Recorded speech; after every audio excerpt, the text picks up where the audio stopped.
Deməli, statika ümumiyyətlə nədir? Müəllim qələmi qoşmamışsınız, qələmi qoşun. Sağ ol, sağ ol. Qoşmuşam bu gün. Mexanikanın cisimlərin tarazlıq şərtlərini öyrənən bölməsi, yəni tarazlığı öyrənən bölmə statika adlanır. Biz kinematikadan danışdıq, dinamikadan danışdıq. İndi keçirik statikadan danışmağa. Və bu tarazlığın üç dənə növü var. Dayanıqlı tarazlıq, dayanıqsız tarazlıq, fərqsiz tarazlıq. Əgər cismi tarazlıq vəziyyətindən çıxarmışamsa və bu zaman cisim tarazlıq vəziyyətindən çıxarıldıqdan sonra əvvəlki vəziyyətə qayıdırsa, bu adlanır dayanıqlı tarazlıq. Qayıtmırsa, dayanıqsız tarazlıq. Dayanıqlı tarazlıqda potensial enerjinin qiyməti minimal olur. Yəni şəkillə göstərilib burada, verilən şəkildə. Bu cisim tarazlıq vəziyyətindən çıxarıldı, getdi yuxarı, təzədən qayıtdı aşağı. Bu zaman bu dayanıqlı tarazlıq halındadır və bu zaman potensial enerjisi minimal olur. Hündürlüyü minimal olduğu üçün potensial enerjisi minimal olur. Dayanıqsız tarazlıqda isə mən görürəm ki, cismi bu vəziyyətdən aşağı doğru yönəltdikdə təzədən əvvəlki vəziyyətə qayıda bilmir. Bu artıq dayanıqsız tarazlıqdır. Bu zaman bu maksimal hündürlükdə olduğu üçün potensial enerjisi maksimal olur. Fərqsiz tarazlıqda isə potensial enerji dəyişmir və bu zaman cismi tarazlıq vəziyyətindən çıxartdıqda heç bir əvəzedici qüvvə yaranmır. Bu vəziyyət. Müəllim bir dənə söz soruşa bilərəm. Deməli, Mən aşağıdan yuxarı qalxanda potensial enerji artırdı, kinetik enerji azalırdı da elə.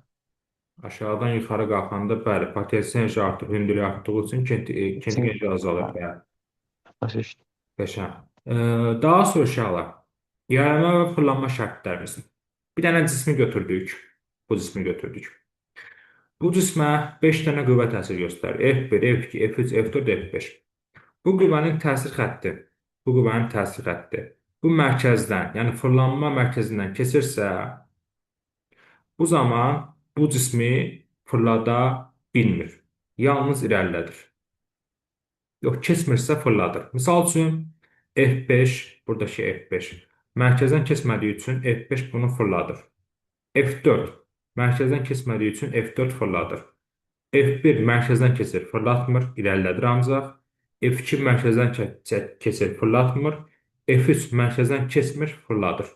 Mərkəzdən keçmirsə fırladır, mərkəzdən keçirsə fırlatmır. Yəni əsas qaydalarımızdan biri budur. Ona da uyğun orada testlər qabağımıza çıxacaq. Qüvvənin fırladıcı təsirini xarakterizə edən kəmiyyət qüvvə momenti adlanır. Qüvvə momenti böyük M-hərfi ilə nəşr olunur. Qüvvənin qoluna hasilidir. M bərabər F olsun D. Vahidi qüvvə vurulsun qolu olduğu üçün Newton vurulsun metrdir.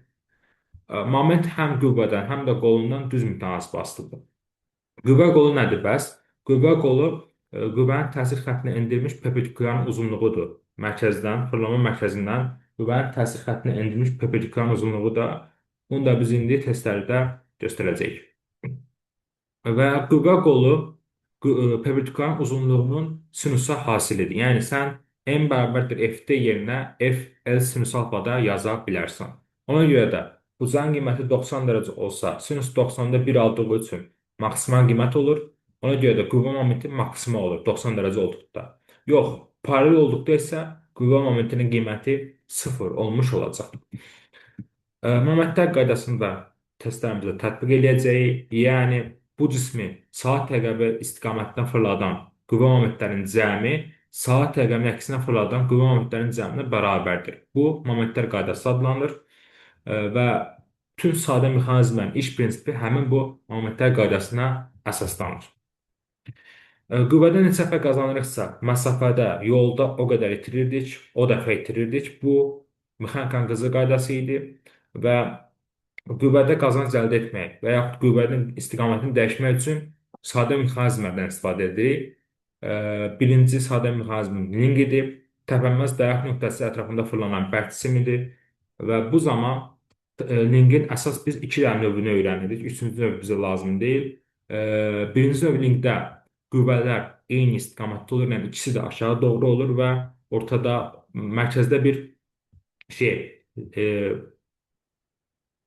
dayaq nöqtəsi mərkəzdə olur.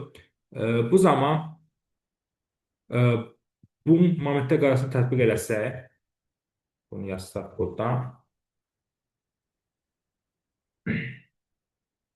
F1'in qolu bu qədərdir. F2'nin qolu bu qədərdir. Onda M1 bərabərdir M2, F1 D1, yəni qüvvə vursun qolu bərabər nə idi uşaqlar? F2 vur D2. Qüvvə vursun qolu. Bu bizim momentlər qaydamızdır. İkinci övlingdə, burada da dayağın reaksiya qüvvəsini yazsaq, dayaqdan yuxarı doğru dayağın reaksiya qüvvəsi, onda yuxarı doğru çəkən qüvvə aşağı doğru çəkən qüvvələrin cəminə bərabərdir. İkinci övlingdə isə e, burada yenə yazırıq. F1 bu F1'dir də. Hə, F1 vurulur qoluna D1, F2 vurulur qoluna. Yəni dayağa kimi D2. Onda yenə yazıram. F1 vur D1 bərabər F2 vur D2. Bunun fərqi odur ki, burada artıq dayağın reaksiya qüvvəsini tapanda yuxarı doğru yönələn qüvvələr N ilə F2'dir. Aşağı doğru yönələn qüvvə F1'dir. Onda yuxarı doğru yönələn qüvvələrin cəmi aşağı doğru yönələn qüvvəyə bərabərdir tranzit olması üçün. Buradan da reaksiya qüvvəsini tapsaq F1 çıxılsın F2 olacaq.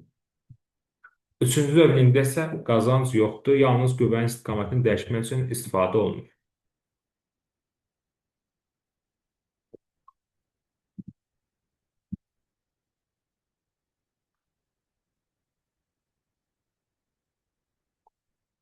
Deməli, qüvvədə qazancı tapmaq üçün ya qüvvələri bir-birinə bölürük, ya da qolları bir-birinə bölürük ki, qüvvədə qazancı almaq istəyirik. Alırıq. Daha sonra uşaqlar, təpənməz blok nə idi? Təpənməz blok qüvvədə qazanc vermirdi. Yadınızdadırsa, qüvvədə qazanc vermədiyi üçün məsafədə də itirmir, itki yoxdur. Həmçinin bütün sadə mexanizmlər işdə qazanc vermir. Bunu da bilirdik. Təpənməz blokda qüvvə elə çəkiyə, mg-yə bərabərdir. Əgər sürtünmə qüvvəsini nəzərə alsaq, bu çəkinin üstünə F sürtünməni gəlirik. Cisim bərabər təzyiqlə yük qaldırılırsa, F bərabər mg plus A olur. Bərabər təzyiqlə endirilirsə, F bərabər nə idi? Mg çıxısına idi. Və təpənməz blokda yükün sürəti ipin sürətinə, yükün yerləşməsi ipin yerləşməsinə, təcili ipin təcillinə bərabər olurdu. Məsələ həllərində biz yerləşmədən və sürətdən istifadə edirdik. Təpənən blokda isə iki dəfə qazanc olduğu üçün bunların hamısını ikiyə bölürdük. Qüvvədə iki dəfə qazanc var. İşdə qazanc yoxdur həmişəki qayda ilə və bərabər təzyiqlə qaldırılırsa F bərabər mg plus A-nı bölür 2-yə, endirilirsə F bərabər mg çıxsın A-nı bölür 2-yə. Məsələ həllərində biz kinetik enerjinin mv kvadratı bölü 2, potensial enerjinin mgh, impulsunda mv düsturlarından istifadə edirdik. Bu düsturların hamısında yükün potensial enerjisindən, yükün impulsundan, yükün kinetik enerjisindən bəhs olunurdu. Və işi tapanda mgh olacaq və burada da yenə yükün yerləşməsindən bəhs olunacaq. Maye müstəvi isə bizim ən rahat sistemimizdir. Bu da qüvvədə qazanc verdi və uzunluq və hündürlük qədər qüvvədə qazanc verir. Uzunluq artanda qüvvədə qazanc da artırdı və yaxud ucağın sinusunun tərs qiymətinə bərabər idi.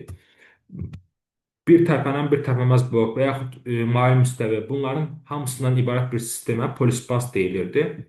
Burada qazancı tapmaq üçün hər birinin qazancını tapıb bir-birinə vururduq. Misal üçün, iki dənə tərpənən blok varsa, təbii ki, iplərin necə açılmağından asılıdır. İki dənə tərpənən blok varsa, əsasən 4 dəfə qazanc verir. 2 vur 2, 4 olur. Yox, əgər 3 dənə tərpənən blok varsa, 2 vur 3, 6 dəfə qazanc verir. Amma bu, yenə də iplərin asılma istiqamətindən asılı olaraq dəyişə bilər. Buna da biz indi suallarda baxacağıq. Bu ümumi qeydlərimiz idi, yəni yadımıza salaq biraz. İndi biz bunun testlərinə baxacağıq indi.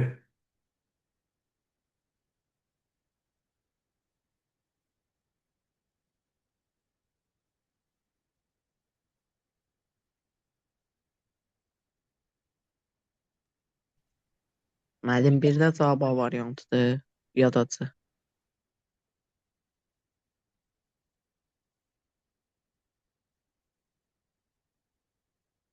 Dayanıqlı tazıqda dedik ki, uşaqlar bayaq şəkildə göstərdik. Bu halda Birdə biri A, oldu A variantıdır, 2-də fərqsiz 2-də C. tazıqdır, Y. 2-də Y sakit Y variantıdır.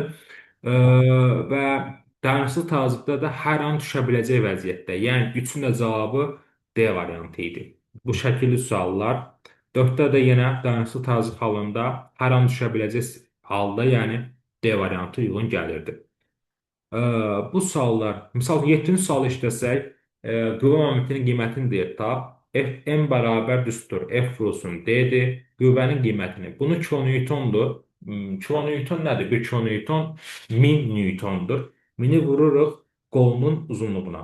Qol neçədir? 4 santimetrdir. Bunu da metrə çevirəndə 4 santimetr neçə metrdir? %4. Burada %4-ü eləyirdi 40. Yəni momenti tapanda qüvvə ilə onun qolunu vururduq bir-birinə. M bərabərdir F vurulsun D ifadəsini tapırdıq. Qüvvə qolunun təyini. Bizə deyir ki, F1 qüvvəsinin O nöqtəsinin nəzərən qolunu müəyyən elə. F1 qüvvəsi buydu. Mərkəzdə fırlanma oxu da budur. O. İndi buradan bu mərkəzdən, bu nöqtədən bu F1-ə perpendikulyar çəksək, bax bu 90 dərəcə. Onda deməli burada qol olacaq OC, yəni D variantı. 12-də isə F2-ni istəyir. F2 bu istiyə baxsaq, F2 bu istiqamətdədir. Bu zaman yenə O nöqtəsinə perpendikulyar çəksək, yəni perpendikulyar, yəni 90 dərəcə budur.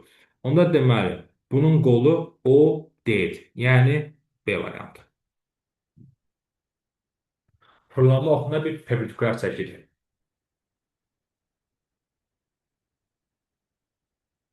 13-də də sənə deyir ki, F qüvvəsinin qolu F qüvvəsindən, bunun təsir xəttindən bu fırlanma oxuna perpendikulyar çəkirik.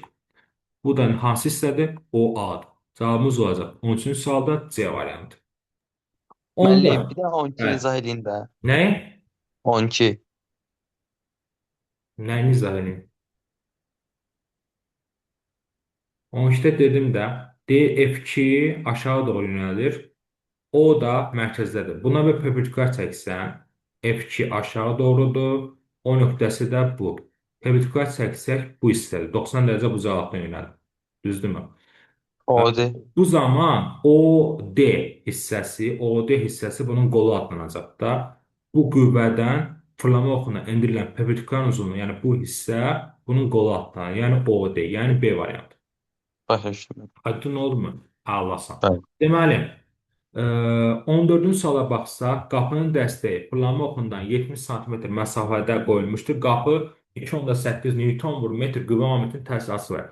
Bu təzə sualımızda sadəcə söz ehtiyatı var, qapı deyilib. Amma çox rahat sualdır. Qüvvənin qiymətini tapanda momenti bölürük qoluna. Qüvvə momenti neçədir uşaqlar? 2.8-dir. Qolu neçədir? 70 sm-dir. Metrə çevirsə neçə eləyəcək? 0.7. 2.8-i 0.7-yə bölən neçə eləyir? 4. Deməli, qüvvənin qiyməti 4-dür. Sadəcə söz ehtiyatıdır. Nə bilim, qapının dəstəyi zat düsturdur, qoy yerinə geçsin. F bərabərdir, M bölünsün D. Qüvvəni tapanda momenti bölürdük qoluna. Daha sonra yoldaşlar. Burada da 15-də isə deyir ki, mulduzla bərabər qüvvələrdən hansının O nöqtəsinə nəzərən momenti 0-a bərabərdir. Moment deməli dedik ki, mərkəz nöqtədən, yəni bu nöqtə deyir, misal O nöqtəsi deyir, O nöqtəsindən keçirsə momenti 0-dır. Keçmirsə momenti 0 deyil. Deməli, F2-yə baxsaq, F2 O nöqtəsindən keçir.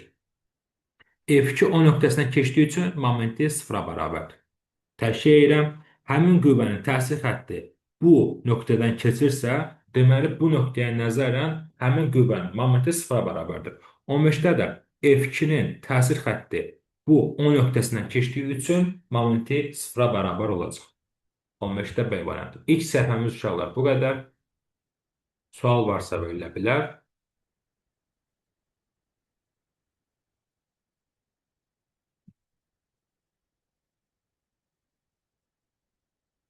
On altı. Sənə deyir ki, burada yenə moment ən böyükdür istəyir. Moment nə zaman ən böyük olurdu? M bərabər F L sinus alfa. Yəni bucaq 90 dərəcə olanda, yəni perpendikulyar olduqda momentin qiyməti maksimaldır.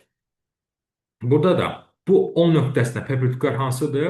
Təbii ki, F1-dir. F1 O nöqtəsinə perpendikulyardır. Ona görə də momenti uşaqlar burada ən böyük qiymətini almış olur. Linqin tarazlıq şərti uşaq 18-ci sual. Dedik ki, qüvvə, momentlər nə olmalıdır? Bir-birinə bərabər olmalıdır. Momentlər qaydasına görə momentlər bir-birinə bərabər olmalıdır.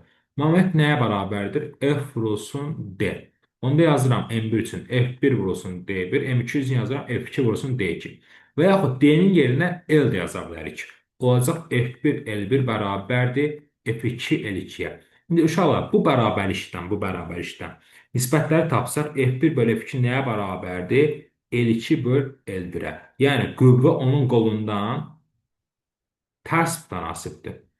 Ona görə də tərsini götürəcəm. Olacaq F1 bölü F2 bərabərdir L2 böl L1'ə. Ya D ilə ya da L ilə ifadə edə bilərik. Müəllim, Cavabımız olacaq Y variantı. Bəli. belə sual deyəsən hədəfə də düşmüşdü. Belə sual deyəsən hədəfə də düşmüşdü. Səhv sual idi nəsə. Bu L1 orada Elçin qüvvə səhvlik qolu kimi vardı. verməmişdilər də. Orada səhvlik var idi. Bunlarda səhvlik yoxdur, amma o sualda bəli, səhvlik var idi, bəli. Ulduz vermişdi. Orada çünki L1 Elçini qüvvə qolu kimi deməmişdilər. Bəli, bəli. 18-də deməli düzgün formasıdır. Burada artıq göstərir. Nə qoldur, nə də qüvvədir. Nə qüvvədir, nə də qoldur. İndi momenti vahidi dedik ki, Newton metrdir. Bunlar heç nə. Bunlar getdi. Çətin bir şey yoxdur burada. Bu nəzəriyyə linqə təsir edən qüvvənin təsir xətti ilə linqin daha arasındakı ən qısa məsafə, yəni məsafə bizə bildirir qüvvənin qolunu. Mexanikanın bütün mexanizmə tətbiq olan bir qızıl qaydasına deyək, qüvvə neçə dəfə qazanırsa məsafədə o qədər dəfə itiririk. Bunlar bizim nəzər suallarımızda lazım olacaq şeylər idi.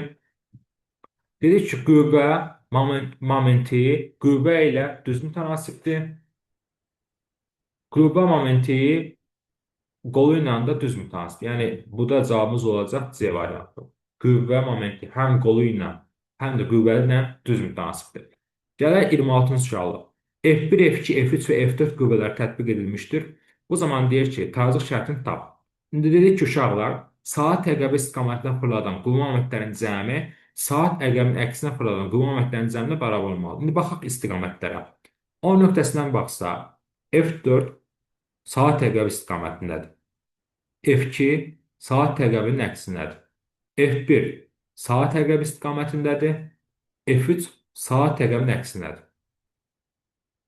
Yəni, istiqamət F2-də belədir, F4-də belədir, ox istiqaməti, F1-də belə davam edəcək, F2-də belə davam edəcək. Onda saat əqrəbi istiqamətində olanlar hansılar olur? F4 və F1 saat əqrəbi əksi hansılar olur? F2 və F3. İndi deməli bunlar momentlərin cəmi bərabər olmalıdır. Yəni M1 ilə M4-ün cəmi bərabər olmalıdır M2 ilə M3-ün cəminə. Yəni C variantı. İstiqamətləri seçirsiniz uşaqlar burada əsas. Aşağı doğru yönələnlərdən sağ tərəfdəki saat əqrəbi istiqamətində, sol tərəfdəki saat əqrəbinin əksinə gedir. Burada F2 Məsələn, saat əqrəbinin əksinə, F1 saat əqrəbi istiqamətinə gedir.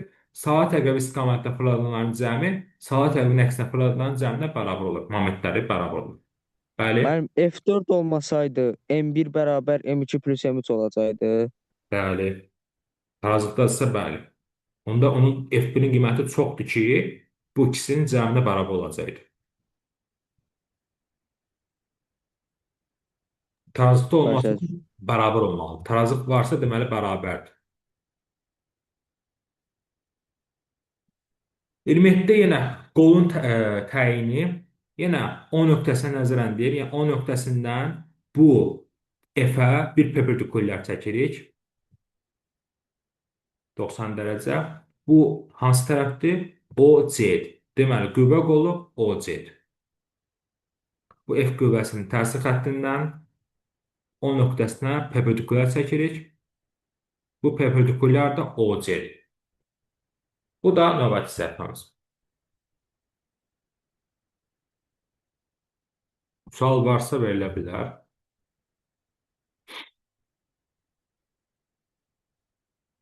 Keçək növbəti səhifəmizə. 28. Kütləsi 200 kiloqram olan nazik silindrik formalı bircə stil üfüqi müstəvi üzərindədir. Onu bir ucundan qaldırıb şaquli vəziyyətə gətirmək üçün tətbiq olunan minimum qüvvə. Deməli, aşağı bir dənə tirdir. Bunu da ucundan tutub qaldırmışam yuxarı.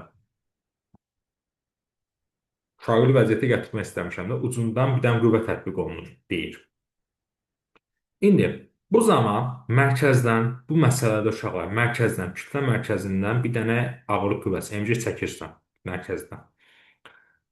İndi buradan bir sol tərəfdən bir dayaq qoysaq, link kimi, bu zaman bu mc-nin qolu, bu dayağa kimi məsafəsi ümumi uzunluğun yarısıdır. F-in qolu isə ümumi uzunluğudur bu tirin. Onda momentlərin bərabərliyi ödənəcək.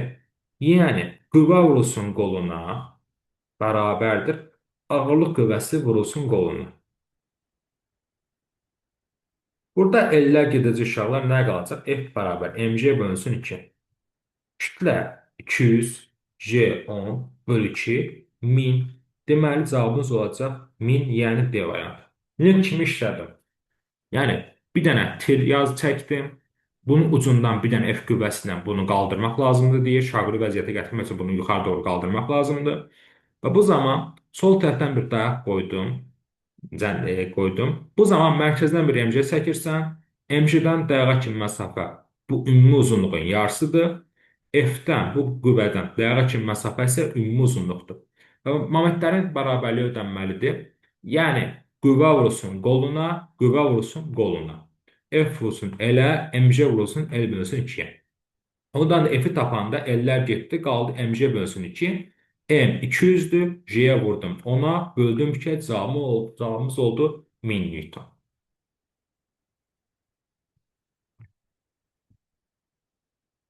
Aydındır mı? Yəqin ki, aydındır. Gəldi uşaqlar, 29-cu suala. Birinci çubuğu tərəzidə saxlayan F qüvvəsi 20 Newtondursa, çubuğun kütləsini hesablayın. Bunu böyütmək lazımdır. Böyüdək.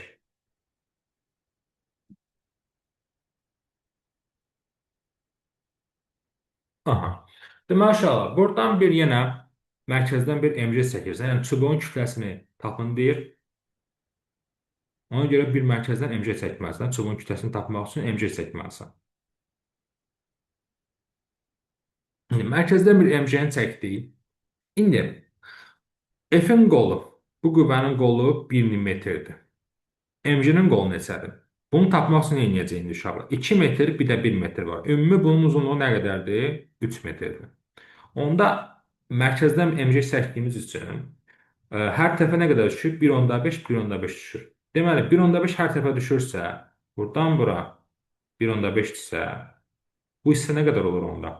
Bu hissə ümumi 2 metrdir də. Buradan bura 1.5 isə, bu hissə nə qədər düşür onda? 10.5 düşür. Düzdürmü? Adi riyaziyyat. Deməli, ümumi 3 metrdir, yarısına 1.5, digər yarısına 1.5 düşür. Onda buradan bura 1.5 isə, bu hissə ümumi 2 metrdirsə, yerdə qalan hissə, bu hissə 10.5 olur. Deməli, MC-nin qolu 10.5-dir. F-in qolu isə 1-dir. Buradan F-i tapanda MC-ni bölürük 10.5-ə. Daha doğrusu burada M-i tapmaq lazımdır. M-i tapanda F-i bölürük 10.5J-yə. Yəni F-i bölürük J bölünsün 2-yə. 10.5 2-də 1-dir də. J bölünsün 2. Olur 2F bölünsün J. 2 yuxarı qalxdı. 2 vur. F-in qiyməti 20. J də 10.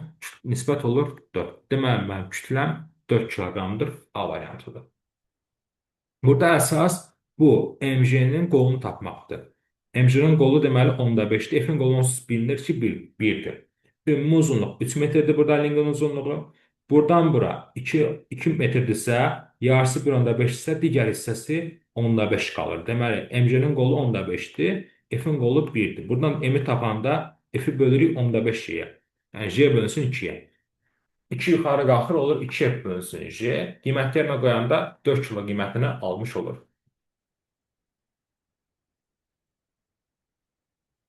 30-cu sualda uşaqlar yenə MC bölünsün 2 ilə tapılır, tir kimi. Orada da mərkəzdən bir MC çəkirsən və F bərabərdir MC bölünsün 2 olur. 31. A dayağı üzərində olan bircə çubuq F qüvvəsinin təsiri altında tranzitdadır. Bu qüvvənin çubuğa təsirinə ağırlıq qüvvəsinin nisbətindir tap. Aha, çubuğa təsir edən ağırlıq qüvvəsini yenə mərkəzdən çəkirsən MJ-ni. 1, 2, 3, 4, 5, 6, 7, 8. Mərkəzdən çəkirsən, yəni 4-dən çəkirsən. İndi F-in qolu, yəni dayağa kimi görürəm ki, nədir? 1, 2, 3, 3-dür. F vur 3. MJ-nin qolu isə 1-dir. MJ vur 1. Onda bu F qüvvəsinin ağırlıq qüvvəsinə nisbətini istəyir. Neçə olacaq? 3-də 1 olacaq. Yəni E variantı. 3F MJ vur 1. F-in MJ nisbəti deməli 3-də 1 oldu uşaqlar. Həmişə mərkəzdən MJ-ni çəkirik. Bu tipi suallarda 34. 6 metr ümumi linqin uzunluğudur. Bu tərəfə 2 metr düşürsə uşaqlar, yerdə qalan hissə 4 metrdir. 2, 4, 6. Onda qüvvədə qazancı tapmaq üçün nə edirik linkdə? Qüvvələrin nisbəti və yaxud qolların nisbətidir. Bir qol 4-dür, bir qol 2-dir. 4 bölü 2 deməli nisbət olacaq 2. Linkdə 2 dəfə qazanc verir.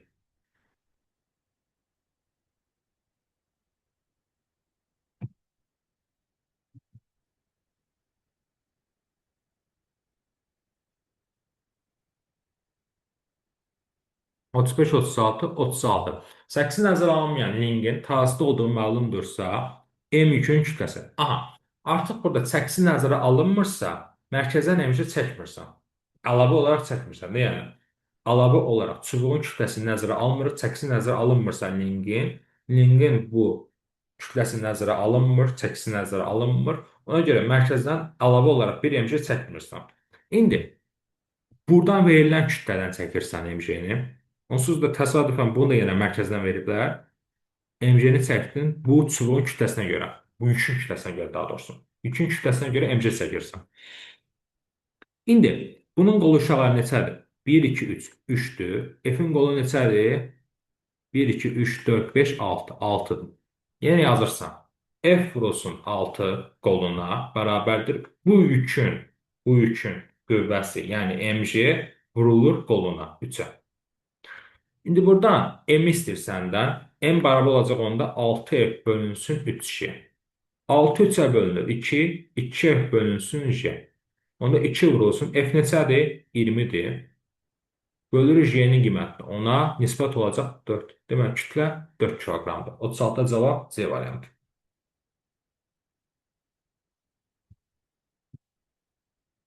Həmin yükün qüvvəsini, yəni MJ-ni vururam qoluna, dayağa kimi məsafəsinə, MJ vurulsun 3, bərabər edirəm bu F qüvvəsini vuram qoluna, F vurulsun 6.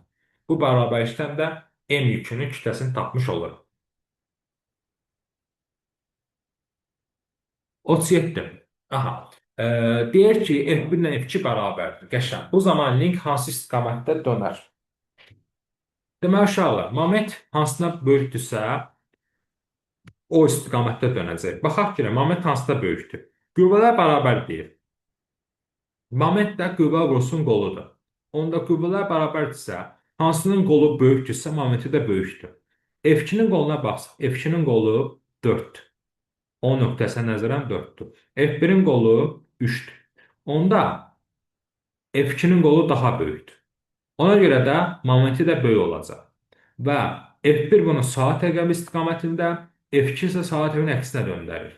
Onda deməli F2-nin momenti böyük olduğu üçün bu saat əqrəbinin əksinə yönəlmiş olacaq. Cavabımız olacaq 37-ci sualda D variantı. Hansının momenti böyükdürsə, o istiqamətdə dönür. F2-nin qüvvə momenti böyük olduğu üçün saat əqrəbinin əksi istiqamətində dönmüş olacaq. Yox, F1-in momenti böyük olsaydı, saat əqrəbi istiqamətində dönmüş olacaqdı. 38-də də saat əqrəbi istiqamətində dönəcək, çünki F1 qüvvəsinin momenti böyükdür. 3, bu da 2-dir. Buradakı moment böyük olduğu üçün saat əqrəbi istiqamətində dönəcək.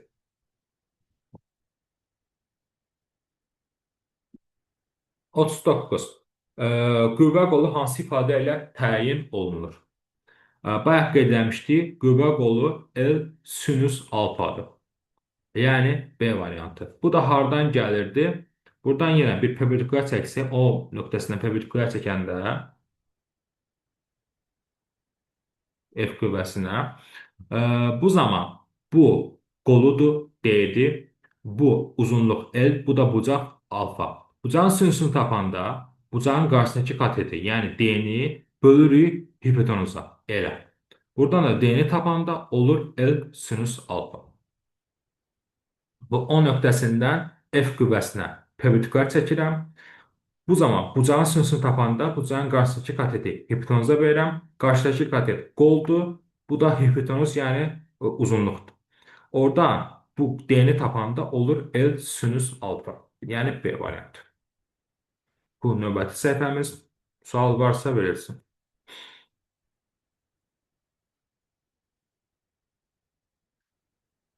Hər iki sadə suallardır, yəni.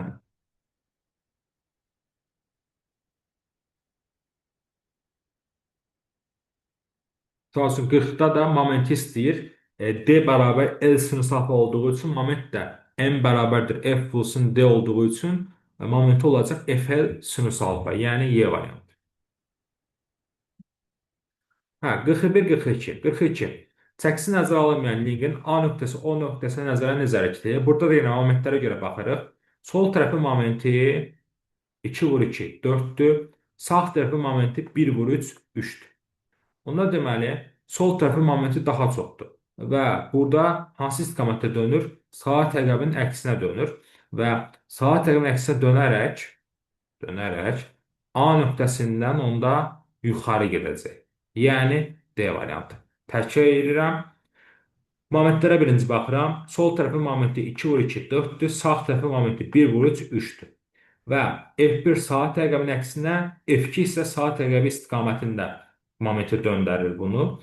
Bu zaman sol tərəfin momenti böyük olduğu üçün saat əqrəbinin əksi istiqamətində dönəcək və A nöqtəsindən istiqaməti soruşur. A nöqtəsindən yuxarı doğru olacaq.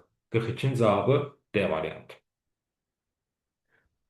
43. Səndə momentlərin bərabərliyi istəyirsə, qollar bərabər olmalıdır. Yəni bu F qüvvəsinə nəzərən. Ona görə də 1-in qolu 2-dir, 1, 2, 2, 3-ün də qolu 2. Deməli, 1 və 3-ü götürmüş olursan. Yəni cavabımız olur 43-cü sualda A variantı. F qüvvəsinə nəzərən qollar bərabərdirsə, momentlər də bərabərdir. 1 ilə 3-ün qolları eyni olduğu üçün momentləri də eyni olur. 45. Çəkisi nəzərə alınmayan çubuğa 40 Newton və 120 Newton qüvvələr tətbiq olunmuşdur. Çubuğun tarazda qalması üçün fırlanma oxu hansı nöqtədən keçməlidir? Deməli, yoldaşlar, burada da yenə qüvvələrin qiymətlərini yazsaq, F1 40-dır, F2 120-dir. Aha. İndi bunu hansı nöqtədə qoymaq lazımdır? İndi maraqlı suallardan biri. Əgər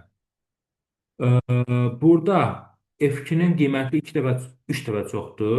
Burada isə F1-in qiyməti 3 dəfə azdır. Onda qollar nisbəti elə olmalıdır ki, F2-nin qolu 3 dəfə kiçik olsun. Yəni qüvvəsi 3 dəfə böyük olduğu üçün qolu 3 dəfə kiçik olsa tarazlıqda olar. Onda 4-ə qoysaq bu dayağı, fırlanma oxunu 4-ə qoysaq, bu zaman F1-in qolu 1, 2, 3, 3-dür. F2-nin qolu 1-dir. Onda yazıram. F2 vurulur qoluna, F1 vurulur qoluna. 4-ə qoydum. F2-nin bu 4-ə qədər olan məsafəsi 3-dən 4-ə 1-dir. F1-in məsafəsi 1, 2, 3, 3-dür. F2 vurulur qoluna, F1 vurulur qoluna. F2 120, F1 isə 40 vurulsun 3. F1-in qiyməti 40-da.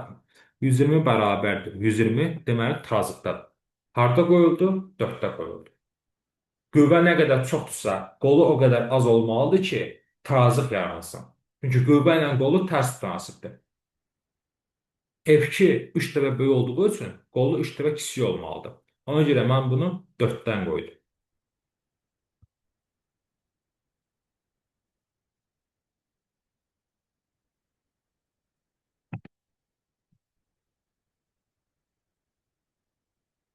Qırx altı.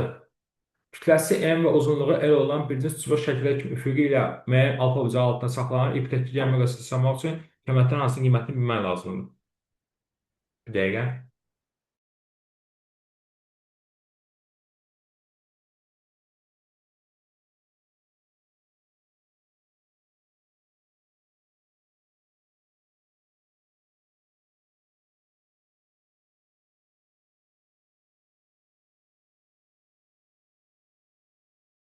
Aha, bu bizim uşaqlar təzə sualımızdır, qəşəng sualdır. Deməli, bunu biz buzaqla gedəcəyik, necə gedəcəyik? Mərkəzdən yenə bir MC çəkirik. Ağırlıq qüvvəmizi çəkdik. Bu zaman, bu zaman, bu bizim gəlmə qüvvəmizdir, T. Düzdürmü? İndi bu gəlmə qüvvəsinin, yəni T-nin qolu budur. Buna yazaq D1. Bu T gəlmə qüvvəsinin, bu T gəlmə qüvvəsinin, bu T gəlmə qüvvəsi, düzdürmü? T gəlmə qüvvəsinin qolu, yəni bu nöqtəyə nəzərən qolu, bu D1'dir. Yazdıq bunu. MG-nin qolu isə bu hissədir. Yəni buna deyək D2. Təkrar edirəm. Burada bir ipin gəlmə qüvvəsi var. T. Bunun qolu və bu nöqtəyə nəzərən deyir. Bu nöqtəyə nəzərən qolu perpendikulyar bu hissədir. Buna dedik D1. Mərkəzdən bir MC çəkdik. MC-nin bu nöqtəyə nəzərən qolu isə bu hissədir. Perpendikulyar D2. İndi uşaqlar, buradakı uzunluq yarısı L bölü 2'dir. Buradakı uzunluq isə ümumi L'dir. Onda belə bir şey yaranır. MC'ye görə baxanda bu tərəf MC, aşağı tərəf qolu, bu tərəfdə L bölünsün 2. Bu da bizim bucağımız. T'ye görə baxanda bu tərəf T, aşağı tərəf qolu, bu da ümumi uzunluq L. Bu da bizim bucağımız. İndi birinci halda kosinus tapanda kosinus alfa bərabərdir. Bucağı bitişik katet bölünür nəyə? Hipotenuza. Yəni burada MC'nin qolu D2 bərabərdir L2 kosinus alfa. Buradan tapanda isə bucağın kosinusu tapanda bucağı bitişik kateti D1'i bölürük uzunluğa, hipotenuza. Onda D1'i tapanda olacaq L kosinus alfa. Bu bizim qollarımız. 2 dənə qolu tapdıq. İndi momentlər qaydasına görə yazırıq. Bu T gəlmə qüvvəsinin momenti. T vurulsun qolu bərabərdir MG vurulsun qolu. Yəni D2 yazdım. T vurulsun. Qolu nə idi? Nə oldu? L kosinus alfa. MG vurulsun. Qolu nə oldu? L2 kosinus alfa. L kosinus alfa daha doğrusu. İndi bu nə idi? Burada nə idi? Ha, bu L bölü 2 idi yəni. Dəqiqə, L2 niyə yazdım? L bölü 2 idi bu. Bunu düzəldək. L bölü 2 dəfə bu. L bölünsün 2. L bölü 2. Aha. Bu da olacaq L bölü 2 kosinus alfa. İndi L'lər getdi. Kosinuslar getdi. Nə qaldı? T bərabər MG bölünsün 2.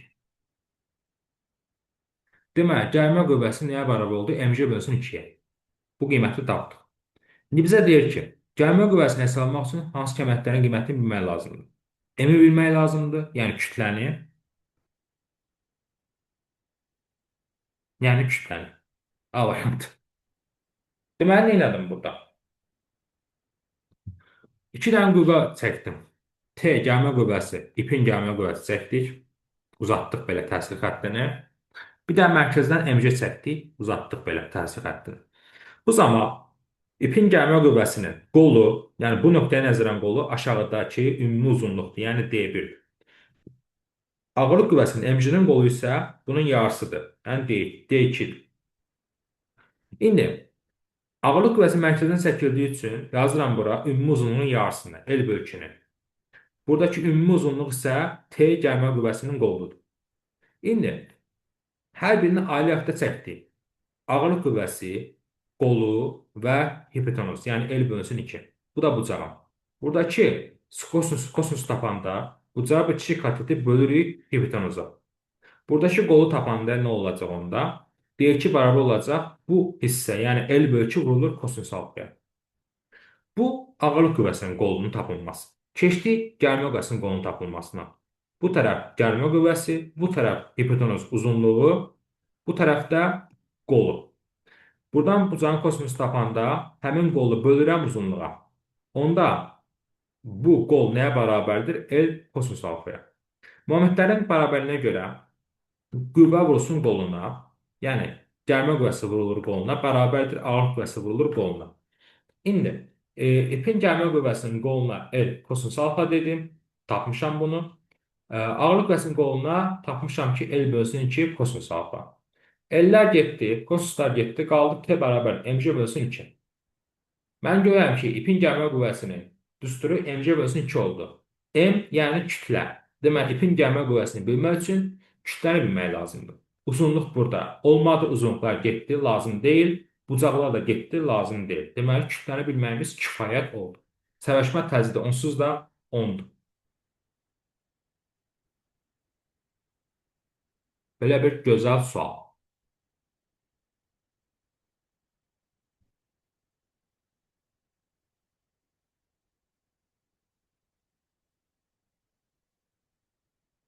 Qırx yeddi. 12 kilo kütləli yükü hansı nöqtədən asmaq lazım ki, çubuq tarasında qalsın? Bu da yenə tapmaca. Momentlərin bərabərliyi ödənməlidir burada da. Sağ tərəfdəki momenti tapsaq, kütləsi 16'dır. Vurulur qoluna. Yəni, dağa kimi qolur 1, 2, 3'dür. 16 vur 3, 48. Onda sol tərəfdə də nə olmalıdır? 48 olmalıdır. Bunda nə eləyir? 12 kiloqramdır. Onda deməli, bölgüsü neçə olacaq? 48 olması üçün 4 olacaq. 1, 2, 3, 4. Deməli, bunu C nöqtəsindən asmaq lazımdır. 12 vurulur qoluna 48, 16 vurulur qoluna 48. Bərabər olur. Deməli, bunu C nöqtəsindən asmaq lazımdır.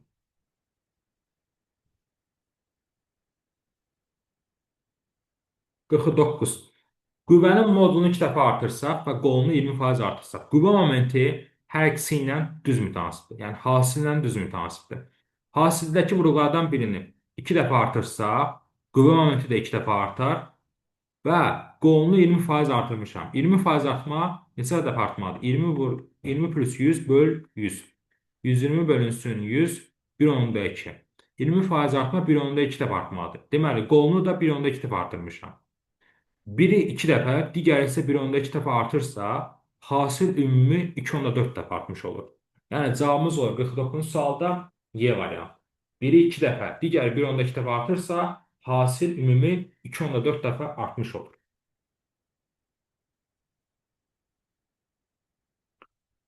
50-ci suala keçirin uşaqlar. Burada da yenə mərkəzdən bir MC çəksək, belə bir qayda ilə gedə bilərik burada. Mərkəzdəki MG-yə nəzərən qollarına baxıram. T1-in qolu 1'dir, T2-nin qolu 2'dir. Onda deməli, yaza bilərəm. T1 vur 1 bərabərdir, T2 vurulsun 2'yə. Onda T1-in T2-yə nisbəti bərabərdir, nə? 2. Deməli, qüvvələrin nisbəti 2'yə bərabərdir. Hər bir gəlmə qüvvəsinin bu MG-yə nəzərən qollarına baxdım. T1-in qolu 1, T2-nin qolu 2. Ona görə də T1 vur 1 bərabər T2 vurulsun 2 şəklində yaza bilərəm. Çünki T1 bunu saat təqəbi istiqamətində, T2 isə saat təqəbin əksinə fırladır.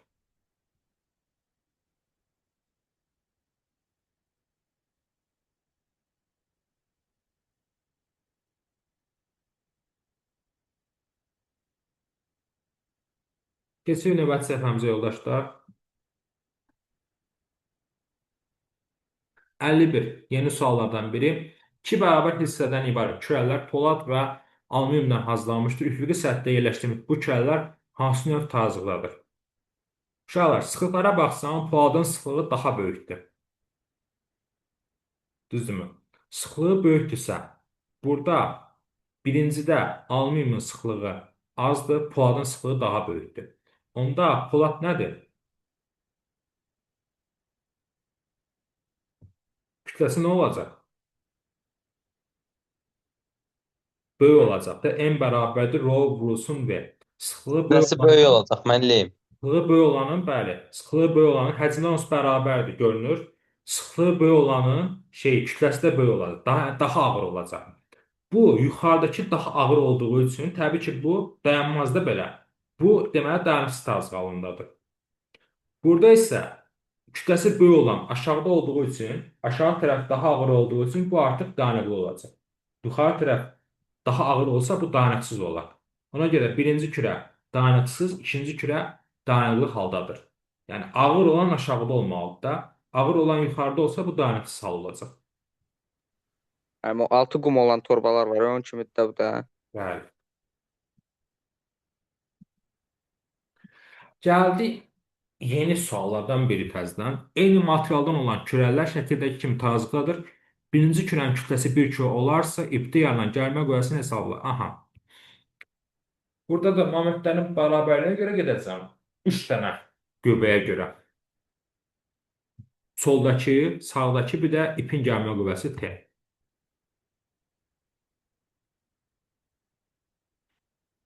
Birinci kürənin kütləsi deyək 1 kilodur. İndi uşaqlar, kürənin kütləsinin üstürü n bərabər 3-də 4 pi kubu rho. Bu hardan gəlirdi? Həcmdən. Kürənin həcmi 3-də 4 pi kubdur. Kütləsini tapanda həmin sıxlığı vururam həcmə. Olur 3-də 4 pi kubu rho. İndi birincinin kütləsini 1 kilo veribsə, ikincinin radiusu 2 dəfə çoxdur. Onda R1 R, R2 deməli 2R'dir.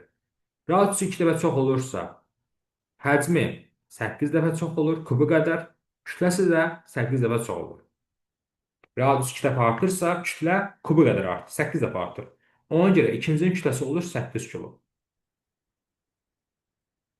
Deməli, birincinin kütləsi oldu 1 kilo, ikincinin kütləsi oldu 8 kilo.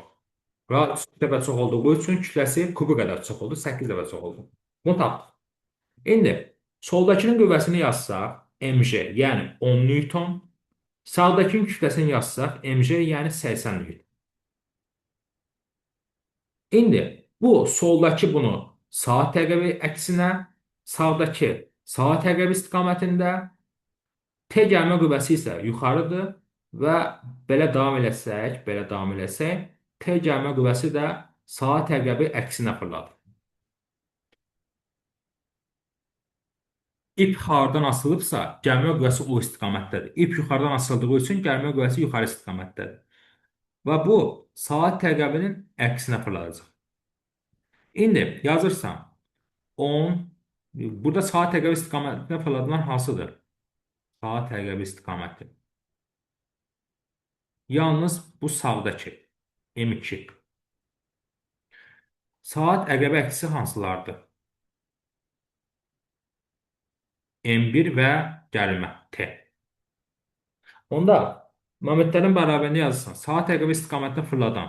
Yəni M2-ni yazırsan. 80 vurulur qoluna. Qolu neçədir bunun qolu? L. 80 vurulsun L. Bərabərdir. 10 vurulsun qoluna. Qolu neçədir? L. Plus T vurulsun qoluna. Qolu neçədir T-nin qolu? L bölünsün 2. 80 L bərabər 10 L plus, bunu niyə təzədən yazdım bilmədim. 80 L-dən 10 L çıxanda qalır 70 L. Bu da eləyir T L bölünsün 2. L-lər getdi. T nəyə bərabər olur? 70 vurulsun 2. Yəni 140 Newton. Yəni C variantı. Necə sualdır?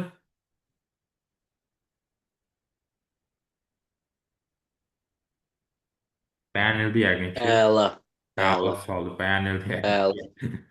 Uşaqlar, burada bilmək üçün hissə bunu başa düşmək lazımdır ki, 3 dənə qüvvə var burada. Bir, soldakı qüvvə 10 Newton, kütləsi 1 kiloldur, mg olacaq 10 Newton. Sağdakı qüvvə 80 Newton, bu da ipin gəlmə qüvvəsi. Buradakı qüvvə bunu saat əqrəbinin əksinə fırladır, momenti. Buradakı da T gəlmə qüvvəsi də bunun saat əqrəbinin əksinə fırladır. Onda saat əqrəbi əksinə fırladılan asılıdır. Bir budur, bir də budur. Bu vurulur qoluna, yəni dəqiq kimi qolu 10-dur. 10 vurulur qoluna elə.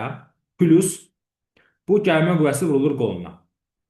Qolu da L bölsün 2-dir bu gəlmə qüvvəsinin qolu. T vurulur L bölsün 2-yə. Bərabərdir. Saat istiqamətini döndərən bu ikincidir. Sağdakıdır. Bunu da tapdıq 80 Newton. Radius 2 dəfə çox olduğu üçün kütləsi 8 dəfə çox oldu. Kubu qədər çox oldu. mg 80 Newton. 80 vurulur qoluna. Dağa kimi məsafəsi L-dir. L. 80 L bərabərdir. 10 L plus T bölünsün 2. L'lər getdi. Qaldı 70 bərabərdir. T bölünsün 2. T gəlmə qüvvəsi olur. 70 vurur 2, yəni 140 Newton.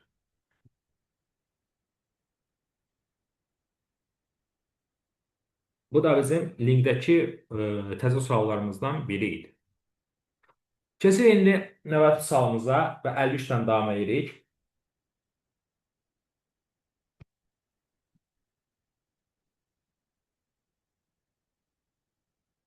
Sənə deyir ki, ipin gəlmə qüvvəsini tap.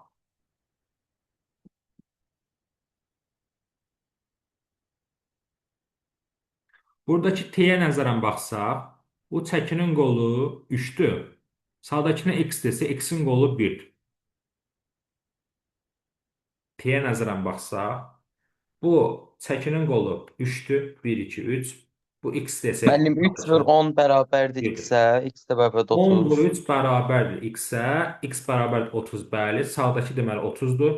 Qolu 3 dəfə kiçik olduğu üçün qiyməti 3 dəfə böyük oldu. Aşağı 10, aşağı 30. Onlar yuxarıdakı gəlmə qüvvəsi, bəli, 40. cəmsidir, 40-dır. Bəli, Əla müəllim. əla, bəli. Burada da yenə 10 vurulur qoluna, T-yə nəzərən baxsaq, 1, 2, 3, 4, 4-dür, x-dir, qolu 1-dir. 10 vur 4, 40, x vur 1, deməli 40 eləyəcək.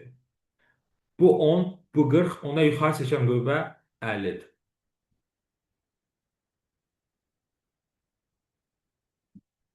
Aha, elastik qüvvəsinə aid. Deməli, uşaqlar, elastik qüvvəsi Kx, mərkəzdən bir dənə yenə mg çəkilsin uşaqlar. Kütlə varsa, buradan bir mg-ni çəkdik. Çubuğun kütləsini veribsə, 12 kilo kütləli bir cins çubuqdur.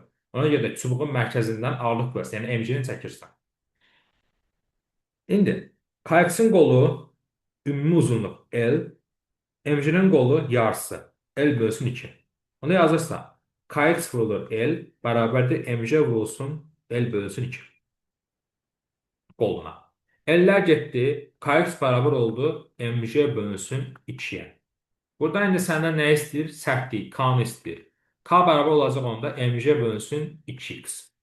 Yəni kütlə 12, J 10, 2 vur. Uzanmanı bizə verib 2 cm, yəni %2 metr. 120 aşağıda neçədir? %2, yəni 100 qalxdı yuxarı. Aşağıda qaldı 2 vur 2, 4.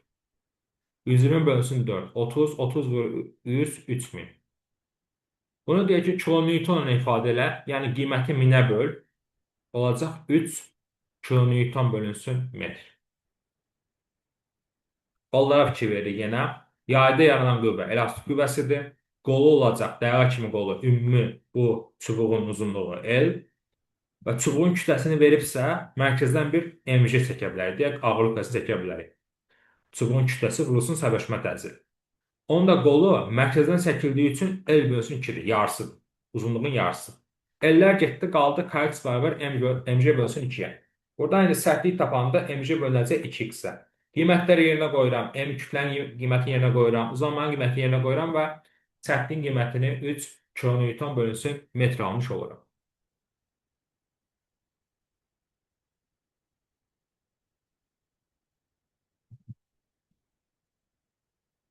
Və birinci mövzunun sonuncu sualı 56. Tarixdə olan və çəkisi nəzərə alınmayan linklər qüvvədə neçə dəfə qazanc verər? Burada da uşaqlar qollara fikir versəm, F-in qolu 3-dür, M-in qolu 1-dir. Onda bu 3 dəfə qazanc verəcək. 3 böl 1 nisbətində. 1-ə uyğundur B variantı. 2-yə baxsam, bunun qolu 2-dir, M-in qolu burada 2-dir. F-in qolu 1, 2, 3, 4-dür. 4 bölü 2, 2 dəfə qazanc verəcək. 2-yə uyğundur A variantı. Üçüncüyə baxsam, F-in qolu. Daha doğrusu bu nədir? Bunu silək burada. Burada niyə çəkdim ki? F'in qolu 1, 2, 3, 4'dür. M'in qolu 1'dir. Onda 4 bölünsün 1, 4 dəfə qazanc əldə edəcək. 3-ə də uyğun C variantı. 1-ə B, 2-yə A, 3-ə də C variantı uyğun gəlir. Biraz fasilə, fasilədən sonra davam edirik.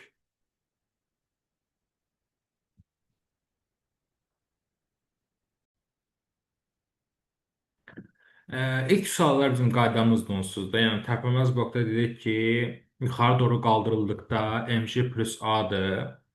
Təpənin blokda isə 2 dəfə qazanc olduğu üçün qiyməti 2-yə bölürdük. Və işdə qazanc olmadığı üçün iş həmişə mgh-dır. İşdə qazanc olmadığı üçün iş həmişə mgh-dır. Heç bir halda qüvvədə qazanc verməyən mexanizm adlanırdı nə?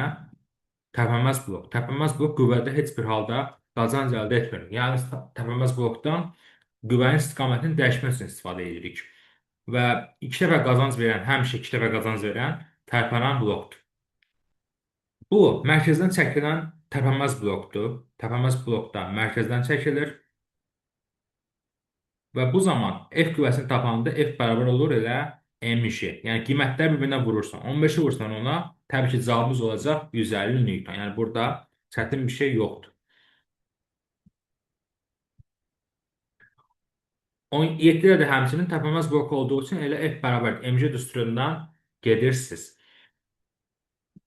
Bunlarda heç bir problem yoxdur. Bunlar asan suallar. 12 misal üçün. Sənə deyir ki, dinamometrin göstərişinə görə onun kütləsini hesabla. Baxaq ki, dinamometr nəyə qoşulub? Dinamometr qoşulub tərpənməz bloka. Ona görə də dinamometr elə F bərabər mg-dir. Buradan indi M-i tapanda, kütləni tapanda həmin qüvvəni bölürəm J-yə. Qüvvənin qiymətini bizə neçə verib burada? 8 verib. 8-i bölürəm J-yə, ona qiymət olacaq 10-8. Deməli, kütlənin qiyməti 10-8 kiloqramdır.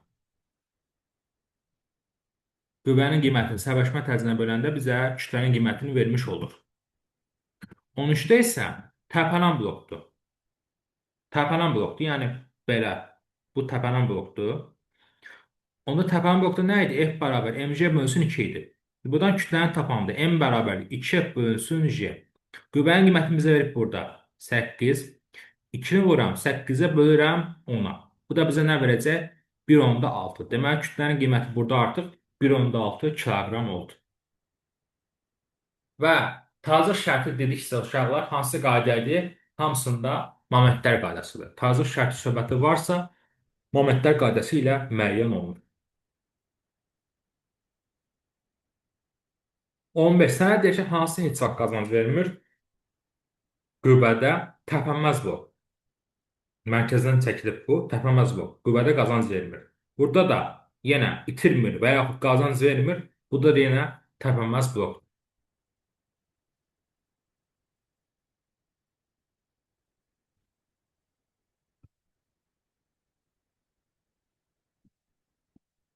On 18. Sənə deyir ki, qüvvələrin qiymətini hesabla. Bu hansısa sınavda qabağımıza çıxmışdı. Hədəfi sınavında vardı. Aha. Elə axırıncı sınaq. Hə? Elə axırıncı sınaq. Axırıncı sınavımızda qalardı, bəli.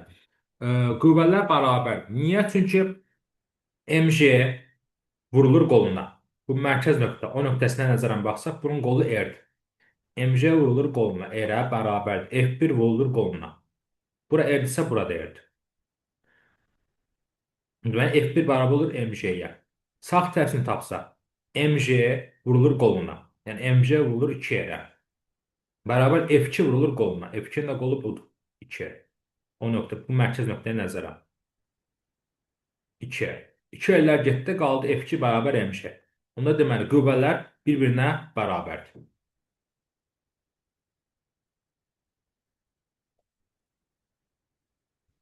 Bu səhifədə getdi uşaqlar. Burada da problem sual yoxdur. Dedik ki, iş həmişə MJH və bölünmür 2-yə. 2-ləri getdi, 2-lər baxmırsan. Və yuxarı yönəlibsə MJH plus olacaq. Yəni J plus A olacaq. Təpənən blokdursa yenə eyni şey. İş yenə 2-yə bölünmür, MJH olacaq. İşdə qazanc olmadığı üçün 2-yə bölünmə işdə yoxdur. MJH. Burada da 2-yə bölünmə yoxdur. Yuxarı yönəlmiş dediyi üçün M, J plus A vur H olacaq. 21-də A. Gəldi məsələlərimizdə uşaqlar. Tərpənən və tərpənməz blokdan ibarət sistemdir. Tərpənən və tərpənməz blokdan ibarət sistemdir. Ona görə bu qazancı tapanda 2 dəfə qazanc verir. Mən qüvvədə 2 dəfə qazanc verir, çünki bir dənə tərpənən blok var. Bəli. Tərpənməz blok olmadı. Tərpənməz blok qüvvədə qazanc vermir. Bir dənə burada tərpənən blok var. Deməli qüvvədə 2 dəfə qazanc verir. Tərpənən blok olduğu üçün. 2 dəfə qazanc verdiyi üçün ipin sürəti yükün sürətindən 2 dəfə çoxdur. İpin yer dəyişməsi yükün yer dəyişməsindən 2 dəfə çoxdur. İndi burada sənə deyir ki, yük 6 saniyə müddətində 14 metr bölü saniyə sürətlə qaldırılır. Onda yükün yer dəyişməsini tapsaq, H yük bərabərdir V yük vurulsun T. Yer dəyişməni tapanda sürəti vuram zamana. Yükün sürəti 10/4-dür, zaman 6-dır. Bu bizə verir 2/4. Deməli, yükün yer dəyişməsi 2/4-dür. Amma bizdən ipin yer dəyişməsi soruşur. İpin yer dəyişməsi də yükün yer dəyişməsindən 2 dəfə çoxdur. 2-ni vururam 2/4-ə olacaq 4/8. Deməli, cavabımız olacaq 22-ci sualda Y variantı. Əvvəlcə yükün yer dəyişməsini tapdıq, sürəti vurduq zamana. Sonra tərpənən blokdan ibarət olduğu üçün qüvvədə 2 dəfə qazanc verir. Ona görə də ipin yer dəyişməsi yükün yer dəyişməsindən 2 dəfə çoxdur. Ona görə tapdığın cavabı yenidən 2-yə vurmuş olur. Daha sonra